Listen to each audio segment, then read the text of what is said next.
It was a dark and stormy night. The wind howled outside, and the rain beat against the windows. Inside, a young woman named Sarah was sitting in her bedroom, reading a book.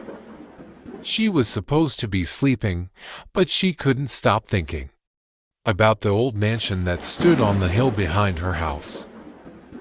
The mansion had been empty for years, and it was said to be haunted by the ghost of a young woman who had been murdered there. Sarah had always been fascinated by the mansion, and she had often snuck up to it to explore. This night, Sarah decided to go back to the mansion. She put on her coat and hat and snuck out of her house. The rain was still coming down hard, but Sarah didn't care. She was determined to see the mansion for herself. Sarah reached the mansion and opened the door. The inside of the mansion was dark and dusty. Sarah could hear the wind howling through the broken windows. Sarah took a deep breath and stepped inside. The inside of the mansion was dark and dusty. Sarah could feel the presence of the ghost. She was scared, but she was also curious. She wanted to know what had happened to the young woman who had been murdered. Sarah walked through the mansion, her heart pounding in her chest. She saw a room that had been set up like a nursery. There was a crib in the corner and a rocking chair by the window.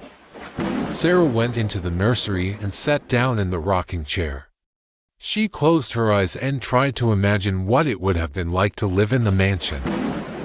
She imagined a young woman rocking her baby in the chair. Suddenly, Sarah heard a noise. She opened her eyes and saw a figure standing in the doorway. The figure was tall and thin, and it was wearing a white dress. Sarah screamed and ran out of the mansion. She didn't stop running until she reached her house. She locked the door and crawled into bed, shaking with fear. Sarah never went back to the mansion. She still thought about the ghost sometimes, and she wondered what had happened to her. But she was also glad that she had gotten to see the mansion for herself, even if it was just for a moment. Years later, Sarah was now an adult, and she had bought her own house.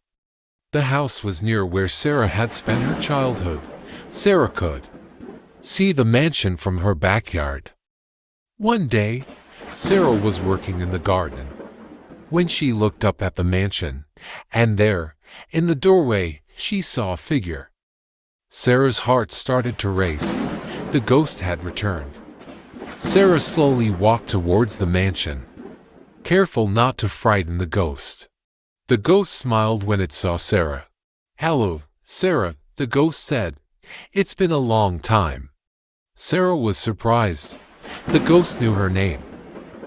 "Do you remember me?" the ghost asked. "Yes," Sarah said, "I remember you." The ghost took Sarah's hand. "I need your help to get out of the mansion," the ghost said. Sarah decided to help the ghost. Sarah and the ghost spent a day in the mansion. Sarah told the ghost everything that had happened in the mansion. The ghost cried as it listened to Sarah's story. "Thank you," the ghost said. "I can finally rest in peace." The ghost released Sarah's hand and walked out of the mansion. Sarah watched the ghost go. The ghost disappeared as it passed through the mansion's doorway. Sarah never saw the ghost again, but she never forgot her. The end.